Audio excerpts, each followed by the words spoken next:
All right, hello everyone, and peace of Christ to all of you.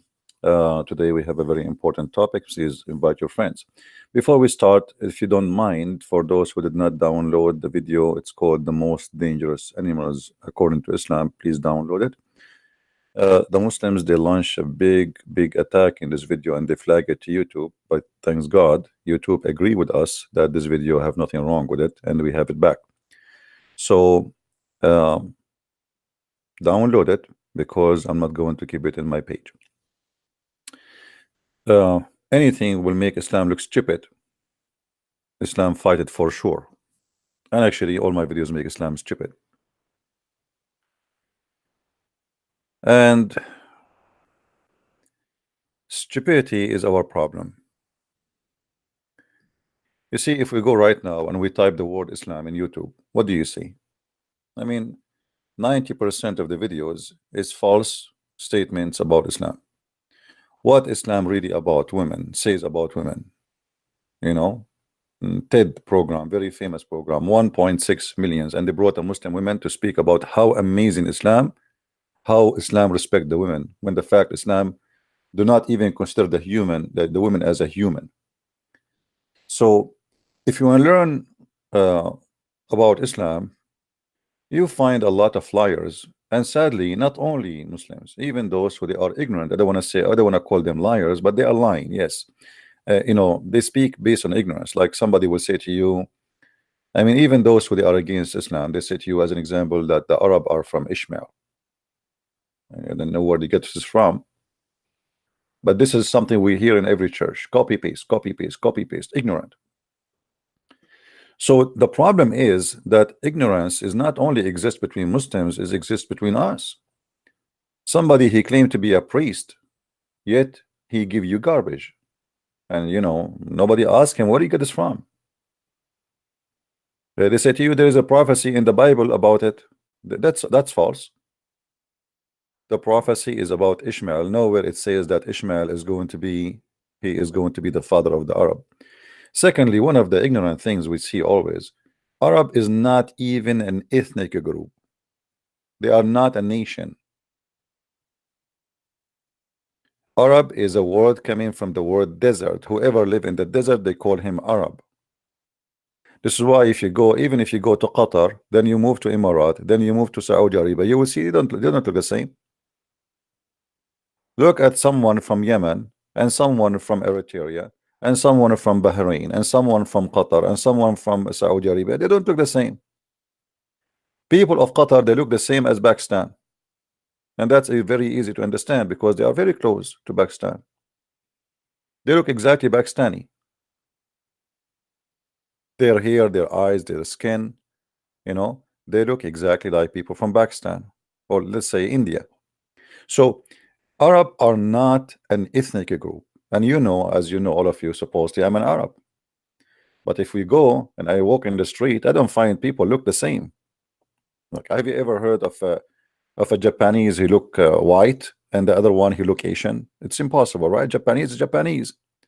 So if you go in the Middle East and you walk between the Arab, you will see a guy he have a darker skin, a guy he is a white skin, a guy he have a blonde hair, a guy he have a blue eyes, a guy he have a green eyes, a guy he have a brown, a guy he have a dark. So what is the Arab there? Who is the Arab exactly? So if you want to learn about Islam, don't learn something stupid.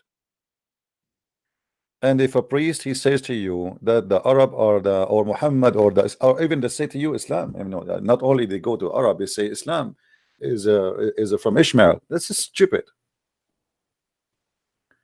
First of all, the Arab, even those who call them Arab today, they are a small, tiny in number, because there is many countries now they are joining under Arab, but they are not Arab. As an example, today, what is the name of Egypt?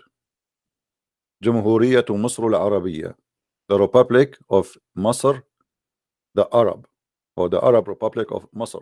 Masr, and this is the name of Egypt in Arabic. But what is Arab about Masr? Nothing. This is an African country. What about Morocco? What about Tunisia? What about, those are not Arab, and they are African, and they are Amazigh, most of them. and Berber. So even those who we can call them Arab is those who live in the desert, and they are little tiny nations, if we can call them a nation, like Saudi Arabia. Population is very small. Take the immigrant, take the foreign worker who live there, you will find that Saudi Arabia is nothing. Emirat is not even in the size of a town compared to USA or any country. Same as Qatar, same as Bahrain. Those are the Arab. The rest are not Arab. What Arab? Iraq is the land of the Babylon.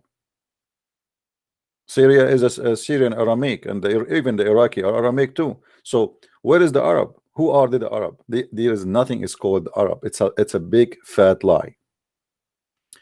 And there is nothing is called Arabic. Arabic is not even a language by itself. Arabic is a mix and collection of languages. Now today, as long we are talking about the most important facts about Islam, you might hear from a Christian ministers, and here we want to be fair. I mean, stupidity can come from all direction. Christians who they are Catholic or Protestant or Orthodox, who claim to be ministers or priests, are the last one to teach you about Islam. I'm sure many of you heard a Protestant priest or a Catholic priest or even an Orthodox priest saying to you that Muslims are Abrahamic, which is a big fat lie. Or they say to you from Ishmael, as we said, which is a big fat lie. Or they say to you we worship the same God, which is a big fat lie. So when you go to a church, try to examine your minister, see how much idiot he is or how much knowledgeable, because it cannot be both. You know, either you are an idiot of the village or you are knowledgeable. Because a person who spent his life supposedly studying to be a priest, and then he do not know where is the Arab coming from, and he do not know if Muslims worshiping the same God as we do, and he do not know that they are Abrahamic or not, then he is an idiot. Correct? So don't take your knowledge from idiots. And it doesn't matter if they are wearing a uniform of a priest or a minister. Like James White, he says to you, and he is a Protestant supposedly, he said that whoever says Islam is, you know, like somebody asked him, do the Muslim worship the moon god? He says, how that can be? This is impossible. Why? Because the Quran says don't worship the moon. I mean, how stupid that answer is. If the Quran says don't worship the moon, that means don't worship the moon god. What the moon god have to do with the moon? Worshipping the moon god is not worshipping the moon. We have to understand what is the moon god. If we go in the Quran proves that Islam worship the moon god. If the Quran says don't worship the moon, don't worship the sun, does not change anything that Allah is nothing but the moon god. Why? Here we go.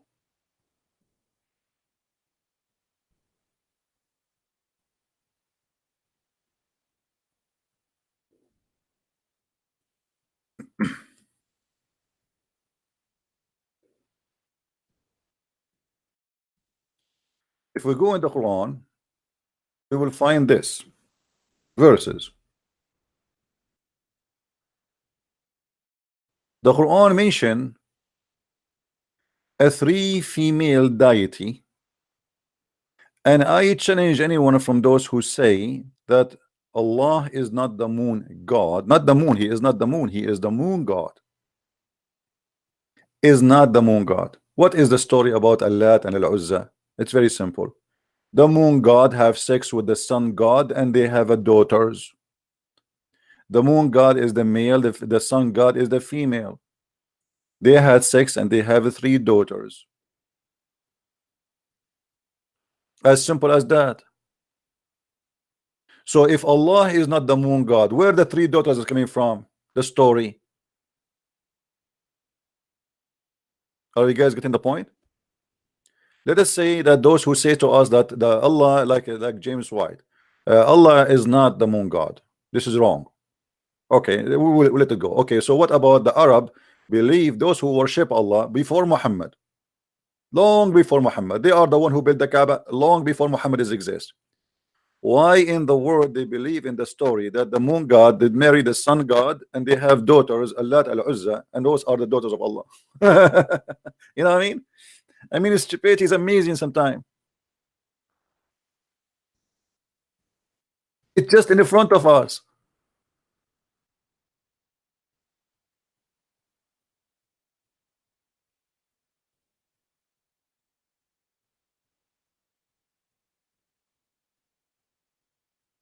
In chapter 16, verse number 57, it says the following. Let me get you the verse.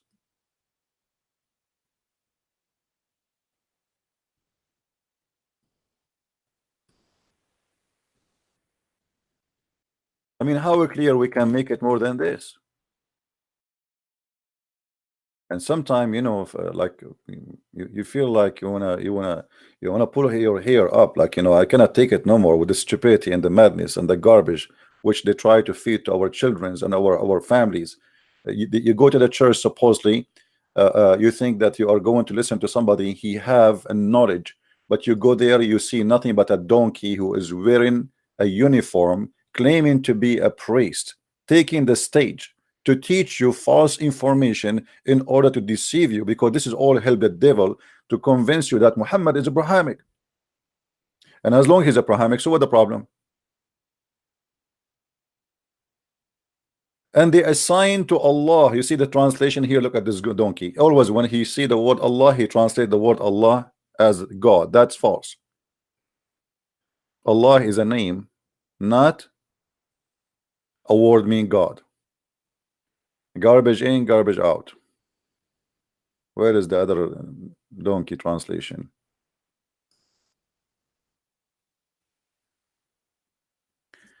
They assign daughters for Allah. Okay, who is the one who assigned daughters for Allah? The Arab. So what Muhammad he came with is simple. He adopted the same God, the moon God. But because he is under the influence, he's trying to make the Christians, the Jews, and the Sabian believe in him. So he have to merge religion together. So now we take Allah, the God of the Arab, and we take that he should not be a God who have daughters. And we like let us say he did adjustment. But Allah himself as a person is the moon God. Are we following, people?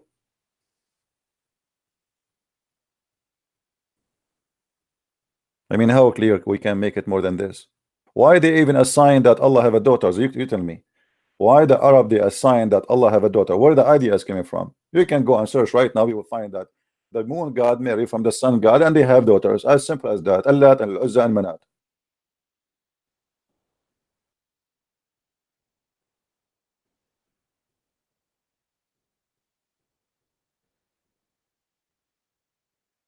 But sometime, because we are lazy and we like to copy, I mean, we trust somebody to be a person with knowledge, and whatever this person, because he have a uniform, he call himself a priest or bishop, you know, and that's it. Because he's a priest, he knows. Who says they knows? Many of them, they are doing a business. It's a good business. Wherever you go, people respect you. Wherever you go, you are welcome. They eat big meal in the funeral. They eat a big meal in the wedding. They are in the front of every place. I mean, everybody respect them. But this is not what the Christian, our church father, is about. The apostle of Jesus, they used to serve. They used to be humiliated. People don't really like welcome them. People throw rocks at them, and still they do their job. Those people are, most of them, they are fake. They are liars. The second you ask them a question which is serious, then right away you discover that they are liars, hypocrites. They give you speeches about Jesus. They give you. This is why Jesus said, "Not everyone says to me, Lord, Lord, will enter the kingdom of my Father."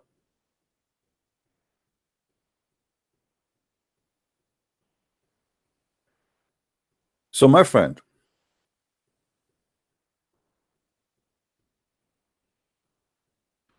Don't make them fool you. And it doesn't matter who is the one is talking. He is a Christian minister or an Islamic minister, if we can call him minister. We call him in Arabic sheikh. The one who don't say the truth, he is a liar. Call the liar by his name. He is a Christian, he is a Jew, he is a Hindu, he is a Muslim. It doesn't matter. The liar is a liar. And the Bible says, who is the father of all lies? You know the answer, right? It is the devil. Which means you can be a Christian by name, but in fact you are serving the devil. You can be a Jew by name, but in fact you are serving the devil. You can be whatever you can be, you know, whatever a name you give for you as a coat to wear to cover yourself. It's the same person. It's the devil. He have many uniforms. He come to the Muslims as a Muslim. He come to the Christian as a Christian. He come to the Hindu as a Hindu. He come to you in the way you like. What do you like? He is very flexible. And even Muhammad himself, he believed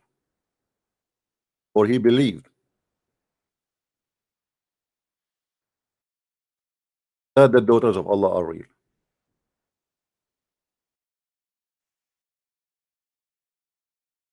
If you remember,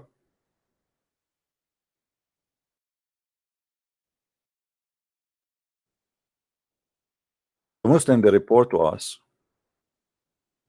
that the Prophet of Allah, he sent who? He sent Khalid ibn al-Walid to kill a woman who supposedly she is the daughter of Allah. And even the Muslims, they claim that he killed her for real.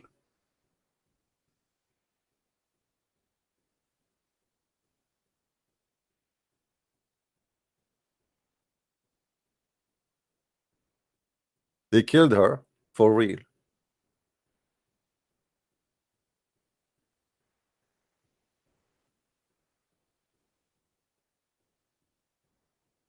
I would try to find the story in English for you.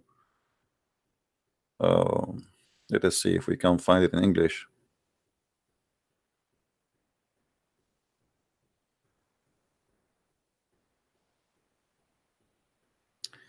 Let us give it a try. Will be good if we can find it in English, but mostly no, but we will see.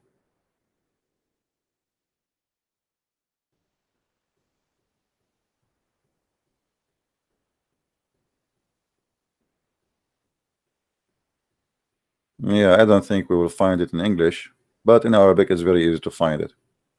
If somebody know the story where Muhammad, he sent, actually I'm surprised we cannot find it here. I mean, we should find it, you know.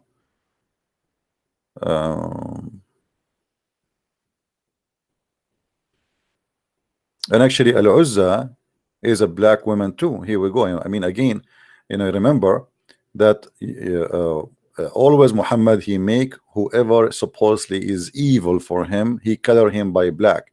So he sent Khalid bin Walid to kill the daughter of Allah, which is Al-Uzza, and she was a huge black woman, and he killed her supposedly.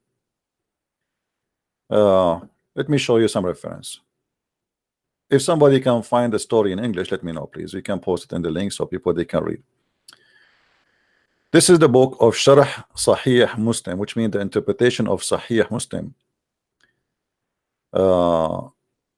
And this is the page 103, volume or chapter 22. We are showing the reference as you see here. Okay, in the bottom, in the down in the link. And then it says that Muhammad, he sent Khalid bin Walid in a mission. And what is the mission? He sent him to a wadi. It's called the Wadi of Palm Tree. And this valley, it was in the left side. So Khalid bin Walid, he came and he found like three small trees, or a small big tree, like, you know, it depends in the understanding. And then he cut the trees, and there was a house on the trees. He destroyed it too. And then he came to the prophet and he told him that he cut the trees. Muhammad said to him, go back, you did not cut anything, which mean, i.e., you did not kill Al-Uzza. So Muhammad, he believed that Al-Uzza is a true person. You know what I mean? How, you know, how like how Muslims can explain to me such a thing? Why Muhammad is sending one of his warrior to kill something is not exist, unless it exists. You know what I mean? As long Muhammad, he insists that you should go back and you should kill Al-Uzza, then the Al-Uzza must be true person. So how in the world Muslim they say to us that this is a fiction belief, Al-Uzza is not exist?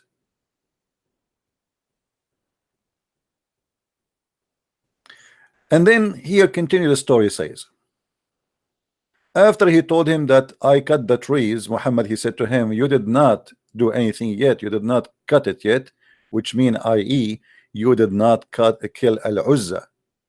Who is the one is talking here is Muhammad.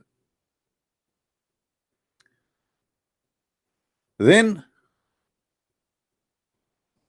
he sent back Khalid to finish the mission.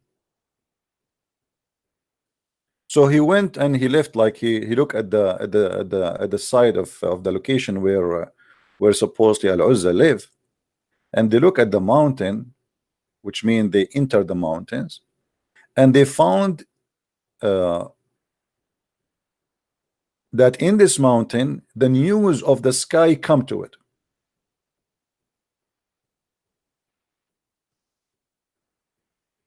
The one who bring the news from the sky, he is supposed to Jibril. He is the one who informed the Prophet Muhammad that they did not kill Al-Uzza. Al-Uzza is still alive. So they went to the mountain and they were screaming, oh Uzza, why you are hiding, oh Uzza, like come out or die, you know, you are like you like it or not, we will kill you. وإلا فموتي رغم أنفك, which mean, if you have a God,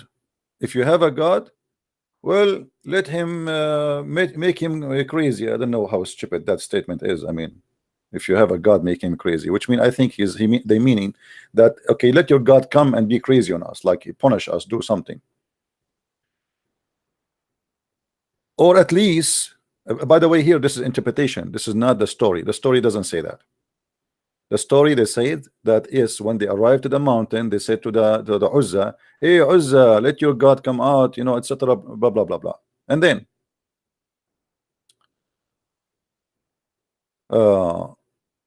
then Khalid, he arrived to the women, and she was totally naked, and she was black, and her hair was widespread, and her boobs are on her shoulders. Have you ever heard of a woman, she have a boobs in her shoulders? I mean, what is that? So obviously they are claiming that she is not a human, she is different. She have some features as a human, but in fact she is not a human, to the point that she have her breast in her shoulder, and for sure that cannot be a description for a human being, right? Now the ones who keep typing for me and texting me, I don't know what's wrong with people.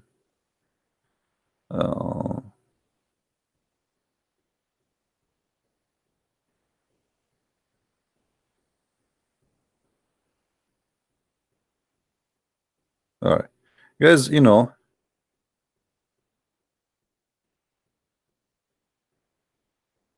just watch my videos And don't tell me to destroy this guy and that guy. All of them, they are idiot. If you have somebody to debate me, bring him here. What I can do? I mean, I cannot chase people one by one. If you have somebody, he want to debate me, tell him, okay, Christian Prince is here. Here we go. We are live. I mean, what I can do more? Can a Muslim even have the courage to have his Skype open for any call? They cannot. Because they have no knowledge and they have a stupid religion and their God is not helping them. 3 in 1: stupidity, ignorance, and false religion. So don't tell me, can you silence this guy? We are silencing them. So what we are doing here? If this is not silencing, so what is silencing?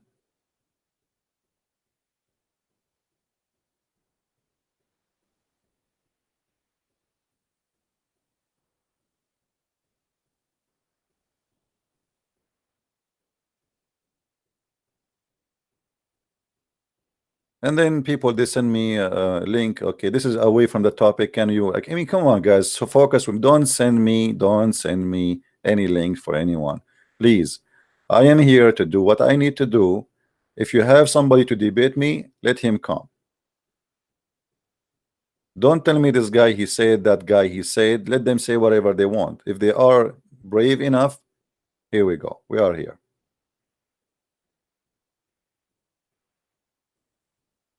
Like a Muslim now, he sent me a link for Zakir Naik saying the proof of a prophethood. I wish I can play the video so we can die laughing.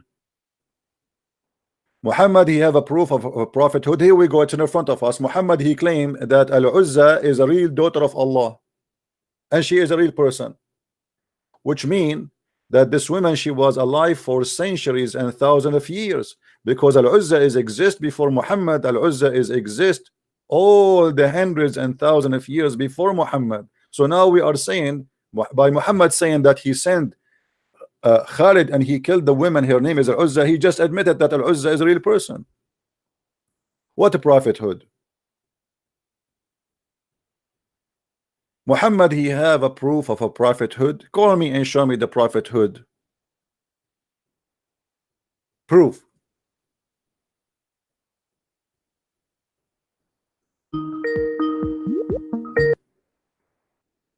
Yes, Abdul. Hello? Yeah, you hear me? Hello? Yes, Abdul, do you hear me? Let me call him back.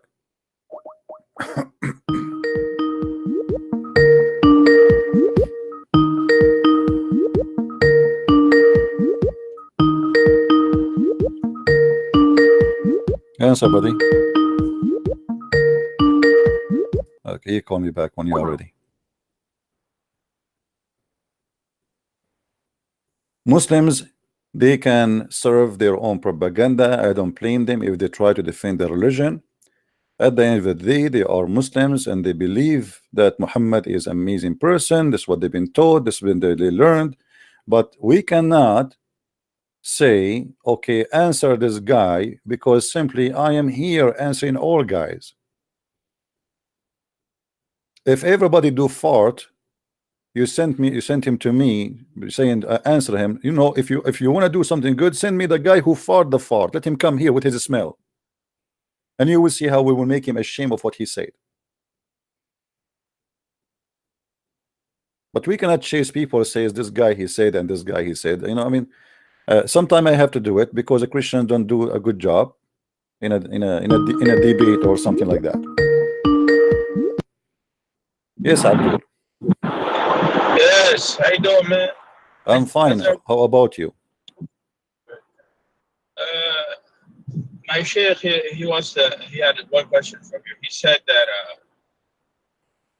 are you willing to know the truth, or are you just trying to make fun of Quran and Hadith? My friend, your sheikh, he called me and you are a witness. He could not answer one question of my questions. I'm not making fun. Your sheikh, he know nothing, and you know it. And now if your sheikh is there, let him talk to me. I'm just saying, my sheikh said that, are you trying to know the truth, or are you just making fun of my friend, this is a very silly question, because with my respect to your sheikh, I am a man, I'm not a kid. So, and where he was when I asked him the questions, and why he did not tell me the truth. I mean, is it really amazing that you are now going to give me a speech saying that your sheikh said to you, do you want to make fun or you want to know the truth? I asked him a questions, he could not answer, he did not give me the truth. So what was preventing him for an hour and a half debating me from giving me the truth? Why he was saying to me, oh, you have many questions, you have many questions, oh, you have many questions, I will call you back, we will be back to you. He did not give me any answer. So now you are giving me a speech about my sheikh.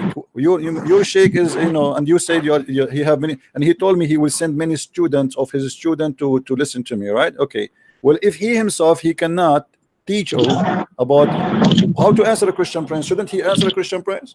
What happened to your sheikh? What happened to him? Why he not calling me?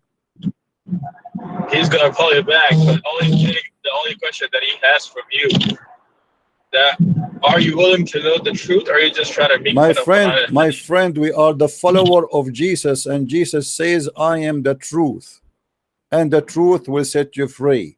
We are not playing games here. So your Christianity is the Christianity of St. Paul. You can say whatever you want. This is based on your ignorance, not based in fact.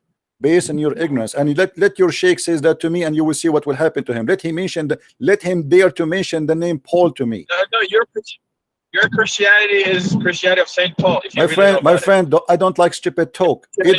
My friend, okay. Why your sheikh don't call me right now and let us talk about Paul, and you will see that your sheikh will be ashamed for mentioning the name Paul forever.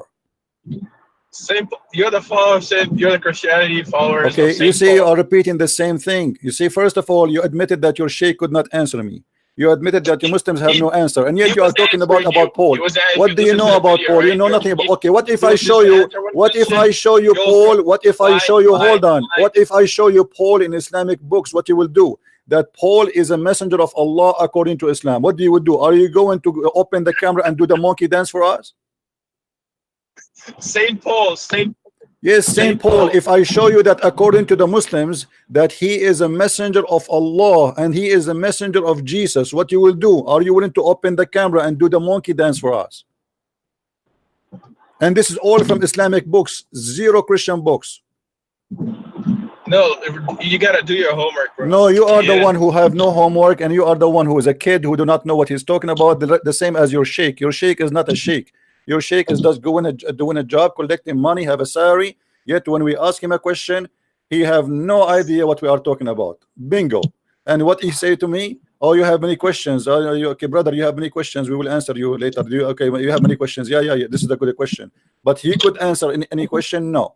And you are doing the same now. So you send me a link of Zakir Naik for video. Says the proof of the prophethood of Muhammad. Can you tell me about this link, please? You didn't watch it? No, I will not watch because we cannot play it. They will claim copyright over it. Tell me what it says. You should have watched it. My friend, tell me, did you watch it? Did you watch it yourself? Did you watch it yourself? Did you watch it yourself? Tell me what Zakir Naik, he said. What is the prophethood, the proof of Muhammad? Is that because he have a penis, have the power of 14 men? What is the proof of prophethood of Muhammad? Is that because he said the moon is split and the moon never split?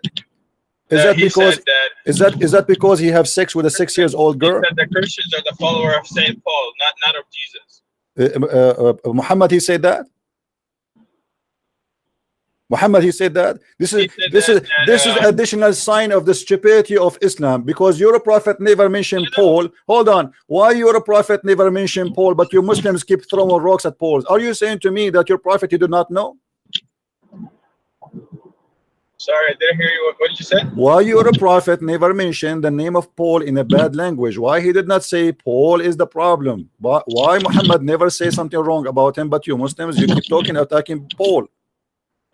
No, you didn't do your homework, bro. You gotta go back and okay, Abdul, let your sheikh call me. Let your sheikh call me. I have no time for kids. Take care. Homework. Go to the home of Allah, which is a Kaaba, have a black stone and kiss it. Homework.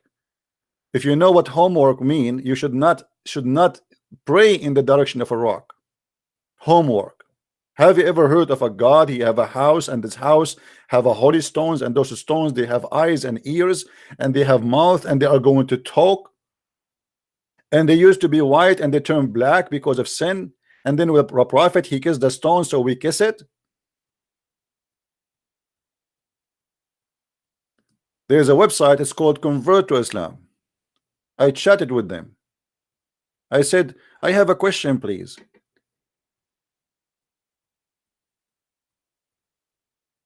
Why about the black stone? Why the prophet kissed a black stone? They said because it's holy. I ask again, and why it's holy? The guy in the other side said because the prophet kissed it. I mean, have you ever heard of something stupid more than this? I just said to you, why the prophet kissed the black stone? You said to me because it's holy. And I said to you, why it's holy? You said to me because the prophet kissed it. And you are telling me do your homework.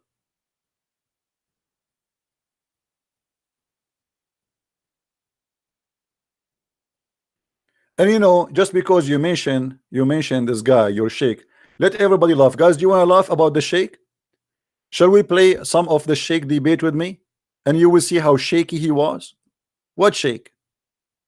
I never debated a sheikh. He can ever answer me anything. Never.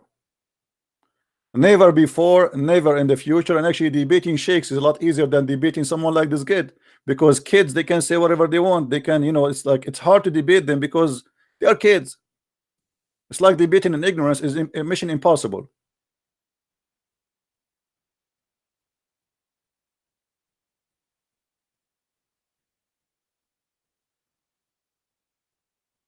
Let us see what happened in this debate.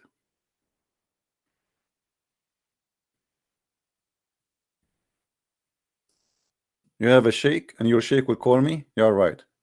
I don't think he will ever do it. Assalamu alaikum. Assalamu alaikum. Even Salamu alaikum is a theft, is not Islamic. This is something Muhammad he stole from the Jews.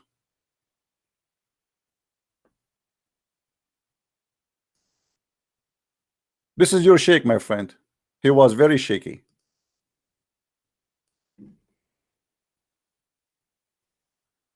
Do we have any Abdul?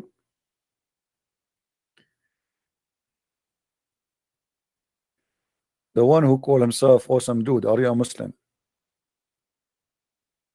I want only Muslims to call me. This is from the start, when the sheikh he called us. Listen and laugh. Do we have any Muslim?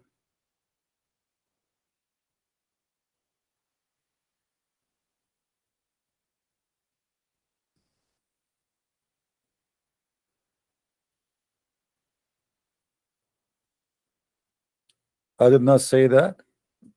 Okay, hold on. We want to call Abbas, give him a chance to explain what he said. Maybe we get him wrong. Abbas is angry now. Don't say that to Abbas. If Abbas get angry, let's see where you don't know what started. It is a must to ask them for intercession, and he bowed down to them. What do you say about that? He never bowed down to them. What he did was that at the time of oh, this is the sheikh. He called me here. Let's see. It is a must to ask them for. Hold on.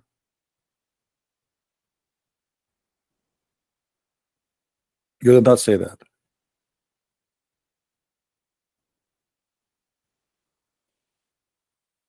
Call me, Abbas, call me. Let us see what you say. But this is not Abbas now. The one who will call is the sheikh. Hello? Hello? Yes. This is the sheikh, Abdul Wadud. How you doing, man? I'm fine. Is that Sheikh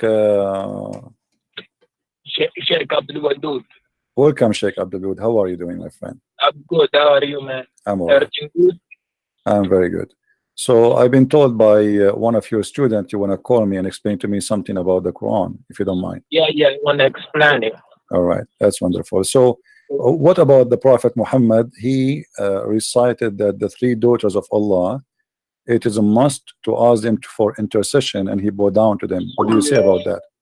He never bowed down to them. What he did was that at the time of, before the Prophet of Muhammad, peace be upon him, the people, what they were doing, they were worshipping nothing else. So, Messenger Muhammad, peace be upon him, was sent to tell them to not worship Lat and Uzza, and to worship only one Allah. But this is not what Islamic source says, my friend. The Quran says in chapter 22, verse number 52, that Shaitan he throw in the mouth of Muhammad satanic verses, and then all the reference says that Muhammad, the Prophet of Islam, when he was reciting the chapter of An-Najm, he said that those are Manat and Allat al-Uzza, the three daughters of Allah, their intercession is a must. And he bowed down, and all the pagan bowed down behind him. And even the pagan, they said, we never saw a prophet praising our gods as this before. So your prophet, he bowed down, and the pagan, they bowed down to the three daughters of Allah, and your prophet, he mentioned their names. Do you hear me, Sheikh? As I told you, that at that time, if you know the history of Arab, those people, they were worshipping Lat and Uzza at that time. So Allah was telling them to not worship. Yeah, I know that, but why Muhammad he bowed down with them? You see, I have a story written by you Muslims, not by me. You see? Okay, bring the history in front of me so I can see it. Okay, do you see the screen? Do you see my screen? Just wait a minute, my student is working on it. Okay.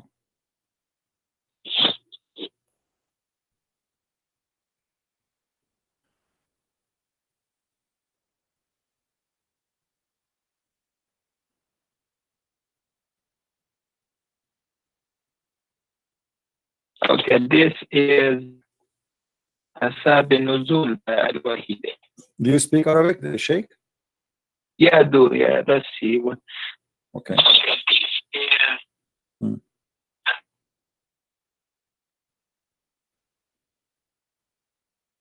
Okay. Let me highlight for you so you can see. It says here, you know. So when the messenger he was reciting, he revealed to Muhammad to him Surah An-Najm by the star when it saith, Surah chapter 53, the messenger of Allah bless him and give him peace recited it, but when he reached have ye thought upon the Allat and Al-Uzza and Manat, the third, the other, chapter 53 verse number 19 to 20, the devil put in his tongue that he had secretly wished and hoped for, and said, these are the mighty grands, the Gharanik, and their intercession is to be hoped.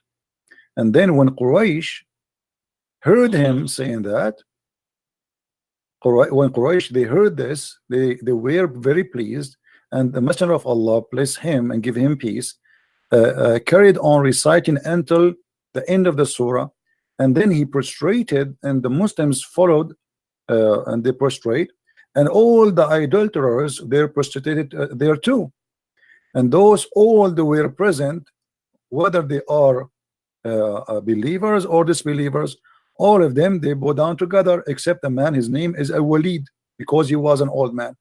So your source, my friend, saying clearly that you're a prophet, he worshipped the three daughters of Allah, he granted them prayer, and he was teaching, claiming that Allah taught him to say that the three daughters of Allah, they are to be worshipped and ask for intercession. What do you say? If you look at the translation, right? The translation is telling you the messenger of Allah, Allah bless him, gave peace and care on reciting the end of the surah. So that means that he was reciting Quran and he went to sajda to Allah. He didn't do sajda to the Lat and Uzza. Yeah, but he mentioned already he mentioned that Allat and Al-Uzza, three daughters, he acknowledged them as their intercession is a must, and then he bowed down at the end, no problem. That was the problem. That was the problem at that time, that the Mushrikeen in Makkah, they were worshipping Lat and Uzza. And your prophet, he worshipped them, as you see, he mentioned their name. He was reciting the verses of Quran. Okay, what he said that the three daughters of Allah, their intercession is a must, right? So you're a prophet. That was the must for the Mushrikeen in Makkah. Yeah, but he is the one who said that. He is the one who said. He said that was the must for the mushrikeen in Makkah. No, So he did when- not. No, he did not say it's a must for the mushrikeen. He was reciting chapter of the Quran. He was not reciting what they believe. He was reciting Quran, chapter of An-Najm. So he was reciting An-Najm, and he inserted in An-Najm that the three daughters of Allah, their intercession is a must. He is not saying, don't say that he was saying it's a must for them. That is not true, my friend. That is not to fabricate. Don't fabricate things some your prophet did not say. It's not fabricated, brother. I think you have a lot of questions about Islam. I think you are questioning Islam, but it's so much that you have read everything. Good. That's well done for you. You have read it, but you have not read it with a scholar of Islam. So you need to sit with a scholar and learn from them to teach you the Quran and Hadith in detail. Okay. So you can know what Quran and Hadith really is about. So you're asking me now to go and learn from the scholars. I thought you are a scholar, you are a sheikh. Yeah, that's what I'm saying. Okay, so as long as you are a sheikh, why you are changing what is written there? It says that the prophet, he said that the three daughters of Allah, the Garaniq, their intercession is a must. At the end, he bowed down, and all the pagan, they want to bow down together. And not only that, the people of Quraysh, they said, we never heard Muhammad creating our gods as much as good as today. So here we go. He agreed them. He said their intercession is a must, and he bowed down at the end, which means he bowed down for whatever he said. Whatever he said in that chapter, he bowed down and he started worshiping. He said that the three daughters are included in his prayer. He pray. He's saying, reciting Quran, and then he says the three daughters of Allah, their intercession is a must.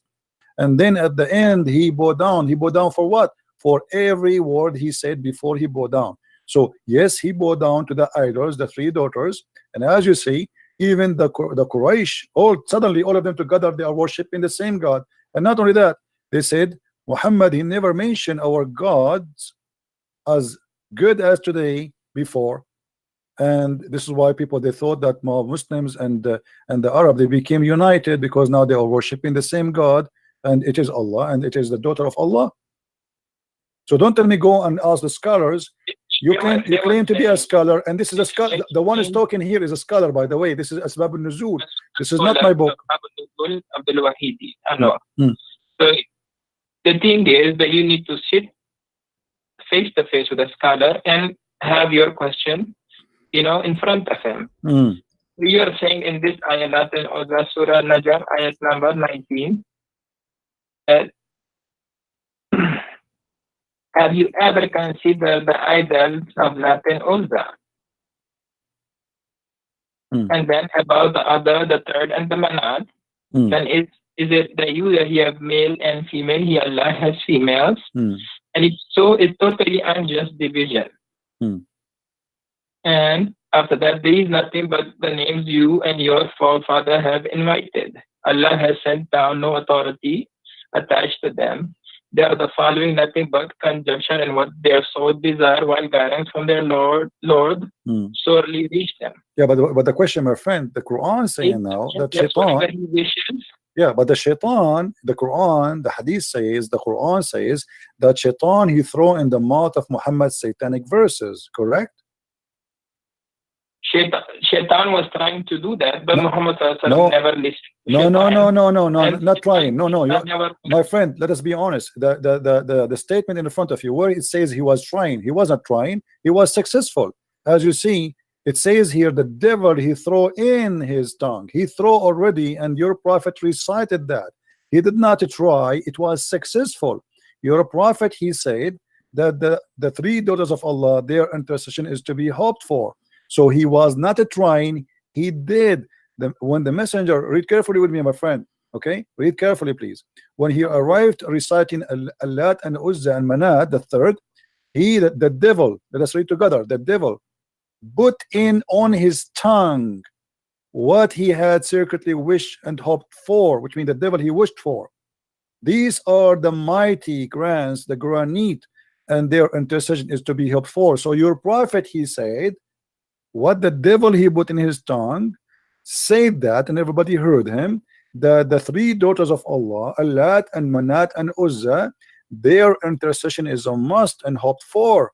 So your prophet recited satanic verses. And not only that, you will see in the same page, you will see that the angel later, angel Jibril, came to Muhammad and he said to him, those verses you recited before is not from Allah. Here we go. At the evening, read with me carefully. At the evening, Jibril, peace be upon him, went to the messenger of Allah, Allah bless him and give him peace, and said, what have you done? You recited to people that which did not bring from Allah. Glory is to He. And you said what I did not say to you. So my friend, don't tell me that Shaitan was trying. Shaitan was able and he was successful. And even Jibril, he came to Muhammad and he said to him, what you have done. Go ahead, my friend, answer. So if you know that most of the tafsir of the Quran, that you know there is not, sometimes they're not recommended by all the scholars. You know about this, right? What is the one you recommend for me, as long as this one is not recommended? I would recommend Ma'arif al-Quran by my student. He's telling me to make it easy for which one? And by Mufti Muhammad this is a new. Are you Ahmadiyya or something? This is a new. Those are real scholars. Who are those scholars? Those are not scholars. I never heard of them. So you are saying to me, Imam like Al-Wahidi, At-Tabari, the real Imams are not considered by you, but a guy who just born yesterday, he made a book, and this is the one who will explain the Quran to us. Don't you think that this is hypocrisy? It's not hypocrisy. So how you don't accept the original scholars? How come now this guy you are calling him Mufti? He learned his religion from who? From those scholars. So how now he can explain the Quran better than them? Better than them. Why? How he is what? He is so good. So now what we will do with this? Are you saying that this guy what can you read for me what this guy he said about this verse?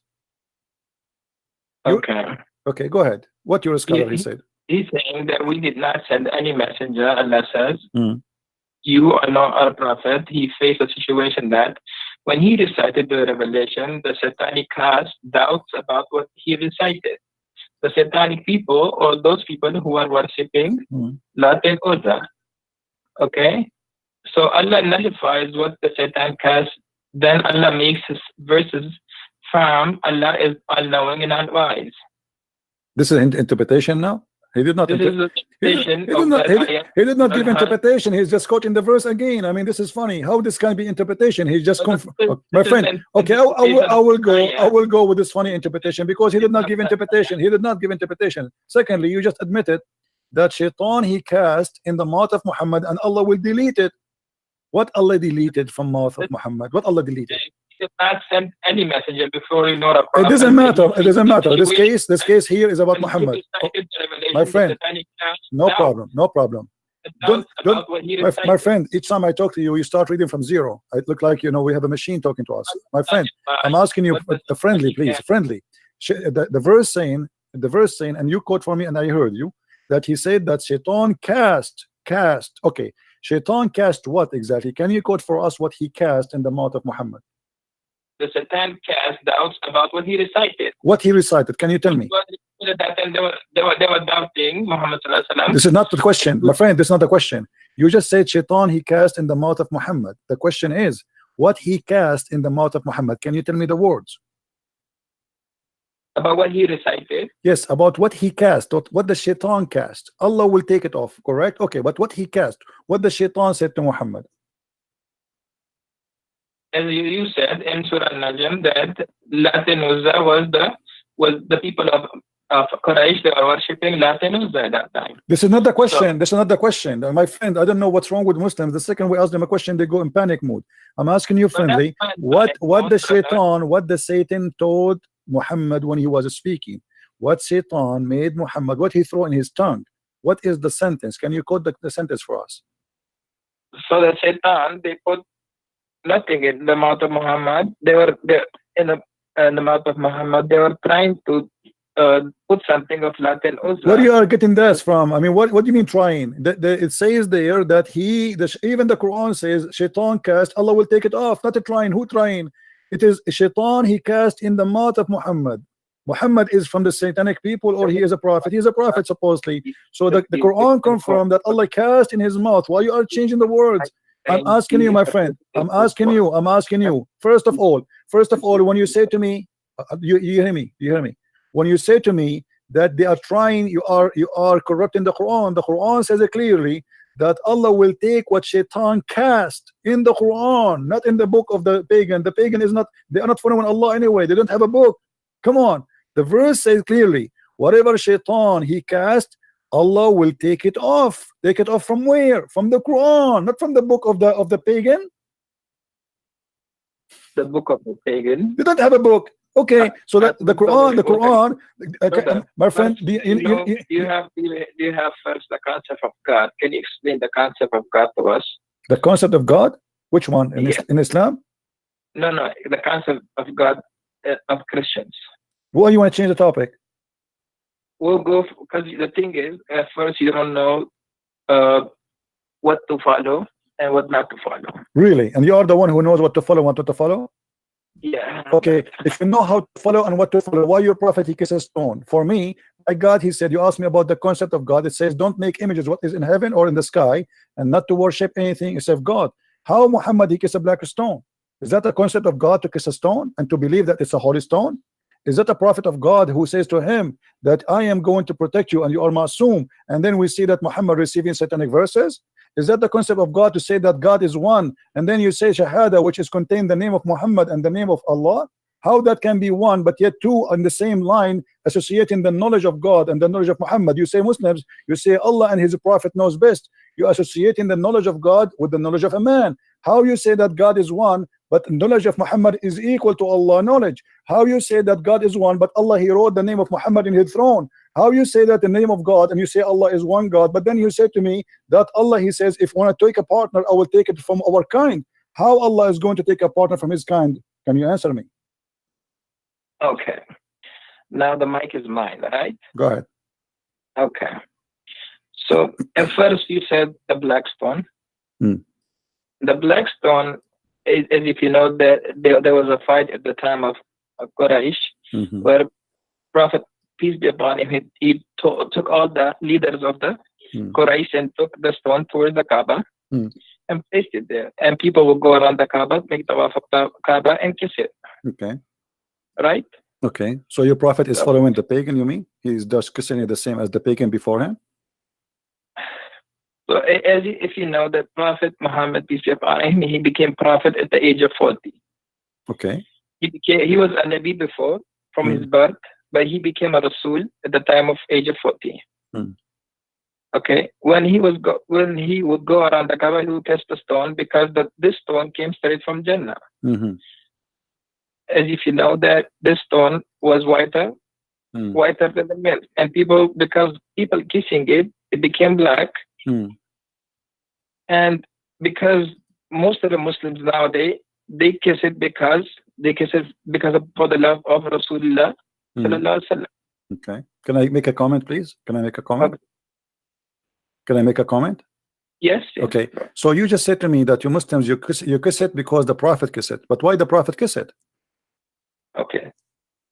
So our Prophet, peace be upon him, he kissed it because it was made by Allah in Jannah. Okay. But you just said to me, my friend, hold on. But you just said to me, we kiss it just because the Prophet kissed it, which means you are saying we don't kiss it because Allah he made it, we kiss it just because the Prophet kissed it. Everybody heard you.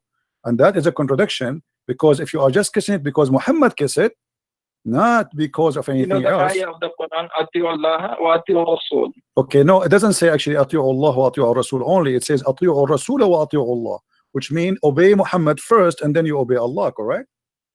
Okay. So how? If you know the ayah. Yes. So how you say Muhammad is a prophet when the Quran says you have to obey Muhammad first before you obey Allah? So that's the command of God. It's a command of God. How I know that this is the command of God? If God tells you to first follow Jesus and then follow God, my friend, how I know that this is the command of God, and why God he says obey a man first and then obey me? Shouldn't say obey me only because a man is a sinner and he can do bad stuff. Is Muhammad God? He don't do any mistakes. How you say to you, how he say to you, obey Muhammad and then obey Allah, and why Muhammad first and then Allah second? How Allah can become second before? If you know that all the messengers of God, they are all masum, they don't have any sin, they are sinless. That's not true, my friend. Isn't it the Quran says that Allah he forgave Muhammad for the past sin and the coming sin? So are you saying to me Allah he did lie in the Quran? Listen first.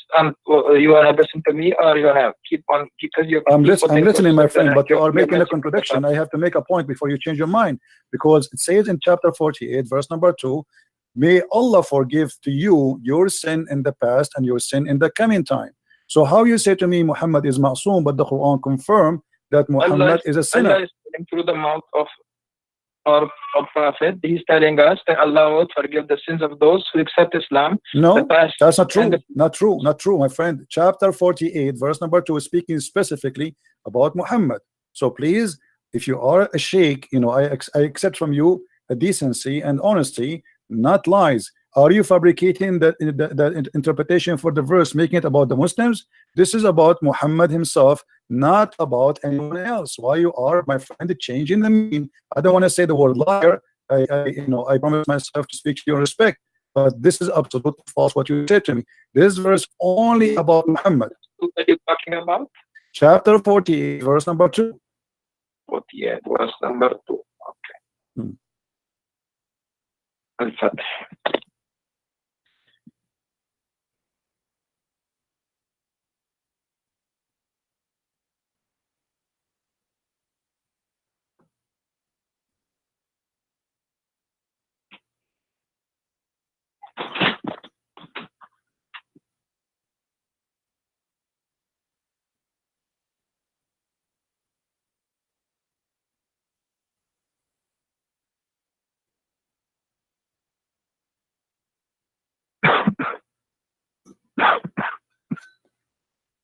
Take it easy, my friend. Drink some water, please.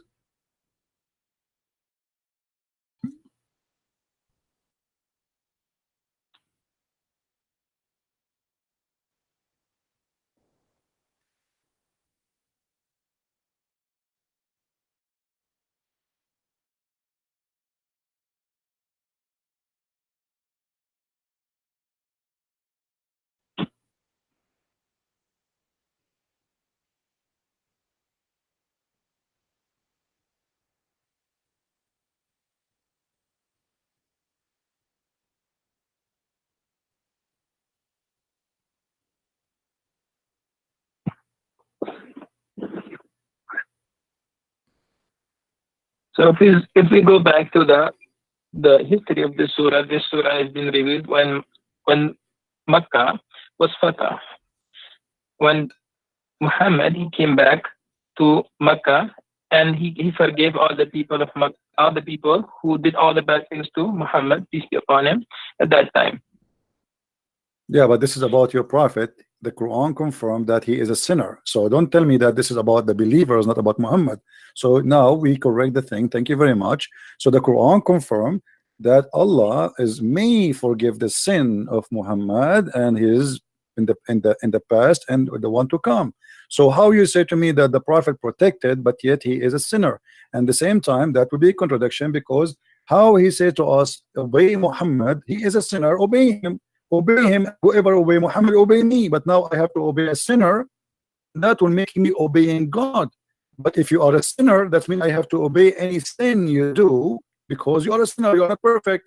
Are you Muslims saying that Muhammad is a perfect God, but he's a man? We're not saying that he's a God. Okay. We're saying the prophet of Allah. Okay, but you are saying to me, he's ma'soom. What ma'soom mean? Ma'soom does not make mistakes, correct? Yes. Okay, but how he don't make mistakes, but he do sin? Sin is a big mistake. Sin is a big mistake, not a mistake.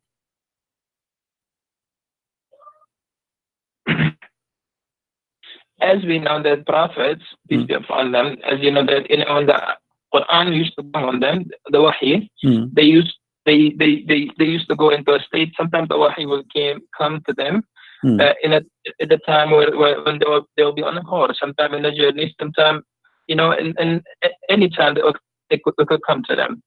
from Allah. So what? Sometimes if there was a problem. So if you really look into the Quran, and you have so many questions, I know that you anytime if I speak and speak, you will keep on asking and asking and asking questions. You know. We are not asking questions. We are in the topic, my friend. Me and you, my friend, we need to sit together. We need to sit together and inshallah, we need to sit together and inshallah, Allah will help you understand and understand the wisdom of the Quran and what is the why everything was revealed in this way, and how the ayahs of the Quran was revealed and how the Quran was compiled together. And inshallah you will have a better understanding. So my friend, inshallah you will not answer me. Inshallah you have no answer. Inshallah you are telling me I cannot answer you. Yeah, then answer me, my friend. Then answer me why you are giving me this speech about inshallah. I have a question for you and you are trying to avoid it. Inshallah you will not answer me. Inshallah we will sit together. You know my friend, we will not sit together ever. I mean, I don't know where you live, I don't know who you are. So what do you mean inshallah we sit together? I want an answer. How you say to me that the Prophet is Masoom, protected? Do you live in New York? No, I don't live in New York. I live far away. No, but anyway, we do not need to sit together. Here we go. We are talking. Everybody can hear us nice and clear. So the Quran confirmed that Muhammad is a big time sinner. So how the Quran says to us, if you obey Muhammad, you obey me. But Muhammad is a sinner. How I can obey God by obeying a sinner? It's like, imagine I am going to obey a guy. You just told me he is a sinner. And the Muslims, sorry to say, they lie to us. They say Muhammad is protected by God. He don't do sin. But as you see, the Quran in many verses, by the way, this is one of them, confirm that Muhammad is a big time sinner. And not only that, what kind of God? He gave a permission and license for sin to Muhammad. He said to him, I forgive your past and your coming sin. What is that? Since when God he gave a license for sin? Why Muhammad he can sin as much he has, even sin for the future he will forgive it? What does that mean? So if you believe in God, right? Do you believe in God yourself? If you believe in God, if you know that God, even today, if he says, if the day of judgment happens today, right? And God says, I will enter all the people who are making shirk against me, I'll make them enter into Jannah. Would you question him? It's not about a question. I question why not. I mean, I question if something doesn't make sense. If there's a isn't it the Quran said, my friend? Isn't it the Quran says why they cannot understand the Quran? If this book is not from God, you will find a lot of contradiction. So Allah, He told you that if you know, this is how you know that this book is from God or not. So He said, yes, question me in this case. I know in chapter 5 verse 101 it says, ask not questions. But here Muhammad is trying to silence anyone who asks me question. But the Quran says, أَلَا يَتَدَبَّرُونَ الْقُرْآنَ? Can they understand the Quran? If this book is not from God, they will find another contradiction. And this is a contradiction. How you say to me that Muhammad is Masoom, and then you say to me Muhammad is a sinner? How you say to me that I have to obey a Muhammad, and then you say to me Muhammad is a sinner? Who you say to me if you obey Muhammad you obey God, but you say to me that Muhammad is a big time sinner to the point may Allah forgive your sin is not even guaranteed. In chapter 4 verse number 82 it says, why they will not then bound the Quran? If it had been from other than Allah, they would have found in therein much a lot of contradiction. So the Quran is giving me the way to discover is book from God or not. So, and the same method I use it in the Quran, it's proven to me Quran cannot be from God. Okay, brother, you have really good questions, and inshallah we will answer all those questions for you. All right, my friend. Okay, so as you know that why was Adam and Eve, why were they taken out of? Why were they taken out of Jannah? Why? You know why did the devil became the cursed one? Okay, you know why did the devil became the cursed one? No, my friend. Why Adam and Eve was taken from heaven according to Islam? So according to Islam, why Adam and Eve they were taken out of Jannah? Because the waswasa of shaitan, the waswasa of shaitan happened to Eve, and because when the waswasa of shaitan happened to Eve, Eve told his husband Adam that let's go and eat from that tree.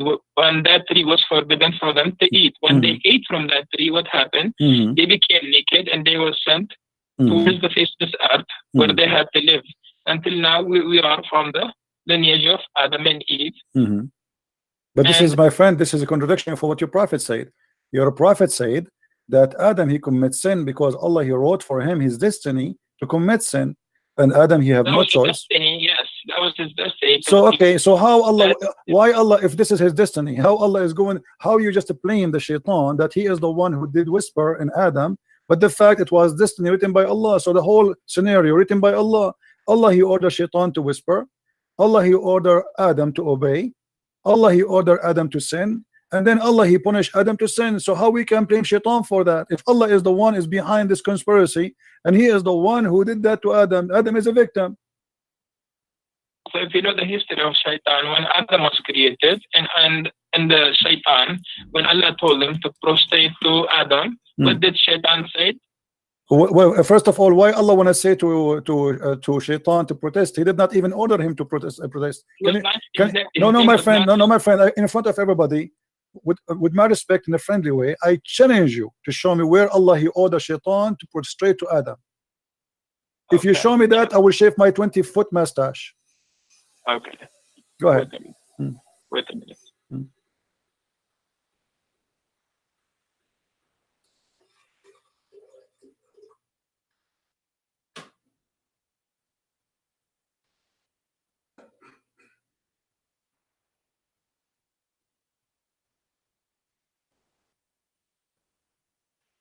You want me to help you? You can go to chapter 2, verse number 34. Okay, brother, wait a minute.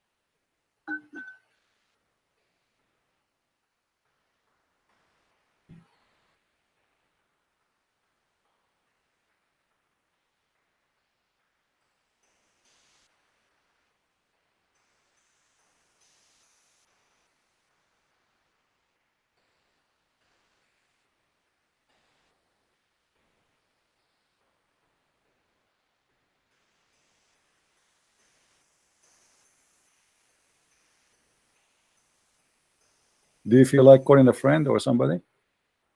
Brother, yes. I'm going to my books and I'm looking from my books, okay? All right.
I would like you, by the way, to read my books in case you like to educate yourself. You can get them from Amazon.com. Yeah, brother, I will read your books too. Yeah, you can search in Amazon for Christian Prince, and you can find my books. You have all your questions in your book. Oh, I have answers for the questions, not only questions. I answer the questions in my books. Yeah, sure. Go ahead and read them. Okay.